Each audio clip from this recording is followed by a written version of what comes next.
విరమించాల్సినటువంటి అవకాశం ఉండంగా కూడా కావాలని పోయి ఈ రకమైనటువంటి వాతావరణానికి కారణమైనటువంటి ఈవెన్ కలెక్టర్ గారితో సహా పోలీసు వైఫల్యం చాలా స్పష్టంగా కనబడుతుంది. కాబట్టి ఇక్కడ చేసింది రైతుల కుట్ర అనేది లేనే లేదు, చేసింది ప్రభుత్వమే కుట్రగా మేము భావిస్తూ ఉన్నాం. నెంబర్ 2, రైతులకు సంబంధించి తెలంగాణ తెచ్చుకున్న తర్వాత, కొట్లాడి తెచ్చిన తెలంగాణ తెచ్చుకున్న తర్వాత మా జాతులకు గొప్పగా ఉంటుందని భావించినాం. కానీ మా భూములు మాకు కావాలని ఒకవైపు కొట్లాడడానికి మా వాళ్ళందరూ ప్రొటెస్ట్ చేస్తుంటే ఇంత దారుణమైనటువంటి కేసులు పెట్టి రాత్రి పగలు తేడా లేకుండా కరెంటు తీసేసి మా ఆడవాళ్ళ మీద సెన్సిటివ్ ప్లేస్లలో చేతులు వేసి దెబ్బలు కొట్టి భర్తలను తీసుకుపోయి సంగారెడ్డి జైల్లో వేసినటువంటి ఈ ప్రభుత్వ పాలన చూస్తుంటే, ఈ ప్రభుత్వం కంటే మీకు అందరికి గుర్తుండాలి, రాచకొండలో అక్కడ తండాలు ఉన్నాయి. నల్గొండ జిల్లాకు సంబంధించిన రాచకొండలో ఫీల్డ్ ఫైరింగ్ స్టేషను ఏర్పాటు చేస్తానికి ప్రభుత్వము అధికారులు ఇదే మాదిరిగా ప్రజాభిప్రాయ సేకరణకు పోతే అక్కడ చూసిన సంఘటన మన కళ్ళ ముందు కనబడుతున్నది. గొడ్డళ్ళు, కొడవళ్ళు, కారం పొడి, రకరకాల ఆయుధాలతోటి తిరగబడితే అధికారులను తరుముతే ఆనాడు ఉన్నటువంటి ముఖ్యమంత్రి కిరణ్ కుమార్ రెడ్డి ప్రజల అభిప్రాయాన్ని అర్థం చేసుకొని అది దాడిగా కాకుండా వారి ఒపీనియన్గా భావించి ఒక్క చిన్న చీమ చిటుక్కుమనకుండా కేసు కూడా పెట్టకుండా ఆనాడు మా లంబాడి రైతులను ఒక హాని చేయకుండా వెనక్కి తీసుకున్నాడు. ఫీల్డ్ ఫైరింగ్ స్టేషను పెట్టకుండా చేసిండు. ఈయన కంటే పోల్చుకుంటే ఆనాటి కిరణ్ కుమార్ రెడ్డి 1000 పాళ్ళు నయమా అనే ఒక భావన మాలో కలుగుతున్నది. రాచకొండ ఫీల్డ్ ఫైరింగ్ స్టేషన్ను దీనికంటే దారుణంగా ప్రజాభిప్రాయ సేకరణ జరుగుతున్నప్పుడు చేసినటువంటి ప్రయత్నము ఆ రోజుల్లో తిరుగుబాటు చూసినాం. అప్పుడు కేసులు కాలే మా లంబడోళ్ళ మీద ఉమ్మడి రాష్ట్రంలో. కానీ తెలంగాణ తెచ్చుకున్న దాంట్లో కానూ నాయక్ వారసులం, మలిదశ ఉద్యమంలో ప్రవీణ్ నాయక్, భోజా నాయక్ ప్రాణాలు అర్పించిన ఈ జాతి బిడ్డలం 40-50 లక్షల మంది ప్రజలు ఈ తెలంగాణలో ఉండగా మా ఆడవాళ్ళ మీద ఈ రకమైనటువంటి దారుణాలు జరుగుతుంటే కేవలం పౌరాక సంఘుల నాయకులు, నిన్నమొన్న కమ్యూనిస్టు నాయకులు తప్ప ఈ రాష్ట్రంలో మేధావులందరూ మౌనం పాటించడం, అధికారులకు లంబాడులకు మధ్యన వ్యత్యాసాన్ని క్రియేట్ చేయడం, మా వైపు ఎవరు నిలబడకపోవడం, సినిమా హీరోల కానించి మొదలుకుంటే, హీరోయిన్ల కానించి మొదలుకుంటే, రాజకీయ పార్టీల కానించి మొదలుకుంటే ఒక బీఆర్ఎస్ పార్టీ బలంగా నిలబడుతున్న మాట చూస్తూనే ఉన్నాం.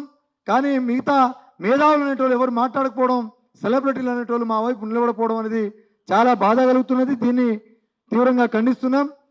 అక్కడి లంబాడి ప్రజలు ఒంటరి కాదు, యావత్ తెలంగాణలో ఉండబడిన 50 లక్షల లంబాడీలు వారికి తోడుగా ఉంటామని ఈ సందర్భంగా ఈ సమావేశం ద్వారా మేము తెలియజేయదలుచుకున్నాం. ఫార్మా సిటీ కోసం 14,000 ఎకరాలు ఇక్కడ ఉండగా మళ్ళా అక్కడ కొత్తగా ల్యాండ్ బ్యాంకును ఎందుకు కలెక్ట్ చేస్తుందో ఈ ప్రభుత్వం స్పష్టత చేయాల్సినటువంటి ఆ కుట్ర ఏముందో బహిర్గతం చేయాల్సినటువంటి అవసరం ఉన్నది.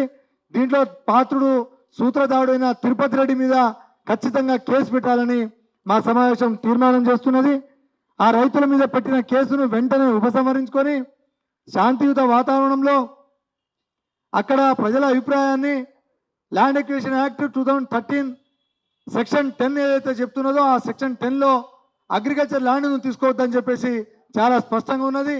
ఒకవేళ తీసుకుంటే మా ఎస్సీ ఎస్టీలకు అయితే రూపాయికి 4 రూపాయలు కలిపి ఇవ్వాలి, లేదా భూమికి బదులు భూమి ఇవ్వాలి. రిహాబిలిటేషన్ జరగకుండా మీరు ల్యాండ్ ఎక్విజిషన్ పోకూడదు. ఒకవైపు కాంగ్రెస్ పార్టీ ఎన్నికల మేనిఫెస్టోలో ఫార్మాసిటీలకే వ్యతిరేకం, మేము ఫార్మాసిటీలను ప్రోత్సహించాం, మేము మా ప్రభుత్వం వస్తే ఫార్మాసిటీ పెట్టామని చెప్పేసి చెప్పినటువంటి కాంగ్రెస్ పార్టీ ఎన్నికల మేనిఫెస్టో, కాంగ్రెస్ పార్టీ విధానంలో ఉంటే చాలా క్లియర్గా గెజిటే తీసి ఫార్మాసిటీని ఆ విలేజ్ ఫార్మాసిటీ పెడుతున్నట్టుగా గెజిట్ తీసినటువంటి ఈ ప్రభుత్వం ముఖ్యమంత్రి గారికి తెలియకుండా జరిగిందా అనేది సందర్భంగా మేము ప్రశ్నించదలుచుకున్నాం. వీటన్నిటికీ మూల్యం చెల్లించుకో తప్పదు. మమ్మల్ని అడ్డుకున్నావు, ఇక మేము మా జాతి ప్రజలను చైతన్యవంతులను చేయడానికి, భావజాలి వ్యాప్తి జరగడానికి, అన్ని జిల్లాల్లో ఉన్న మా జాతి ప్రజలను మేల్కొల్పడానికి జిల్లా కేంద్రంగా, ఉమ్మడి జిల్లాకు కేంద్రంగా అందరినీ పిలిచి ప్రధానంగా అన్ని విద్యార్థి సంఘాల నుంచి, యువ సంఘాల నుంచి, మహిళా సంఘాల నుంచి, ఉపాధ్యాయ ఉద్యోగ సంఘాల నుంచి అందరినీ పిలిచి రౌండ్ టేబుల్ సమావేశాలు పెట్టుకోవాలని మా సంఘాలందరినీ ఈ సందర్భంగా విజ్ఞప్తి చేస్తూ ఈ సంఘాలన్నిటి అందరి నాయకత్వం మొత్తం ఆధ్వర్యంలో అన్ని జిల్లాలు తిరిగి భావజాలి వ్యాప్తి చేసుకుంటా చైతన్యాన్ని తీసుకొచ్చు లగచర్ల లంబాడీలకు అండగా ఈ రాష్ట్రంలో ఉన్న లంబాడీలందరినీ జాగృతం చేసే పనిలో ఇక్కడ ఉన్నటువంటి నిజ నిర్ధారణ కమిటీలో ఉన్నటువంటి సభ్యులు అందరం కృషి చేయడానికి రేపటి నుంచే కార్యాచరణలో తీసుకుంటాం. ఈ 2 రోజుల్లో ఉస్మానియా యూనివర్సిటీలో మొట్టమొదటి రౌండ్ టేబుల్ సమావేశం ఉంటుంది. తర్వాత 3 రోజులకు 3 జిల్లాలు, 3 రోజులకు 3 జిల్లాలు, 3 రోజులకు 3 జిల్లాలు, 9 జిల్లాల్లో రౌండ్ టేబుల్ సమావేశాలు పెట్టుకొని చలో హైదరాబాద్ కార్యక్రమాన్ని, నిరసన కార్యక్రమాన్ని పెద్ద ఎత్తున పెట్టుకోవడానికి కార్యాచరణను కూడా తీసుకొని మీ ముందుకు భవిష్యత్తులో పెడతామని చెప్పి సందర్భంగా తెలియజేసుకుంటూ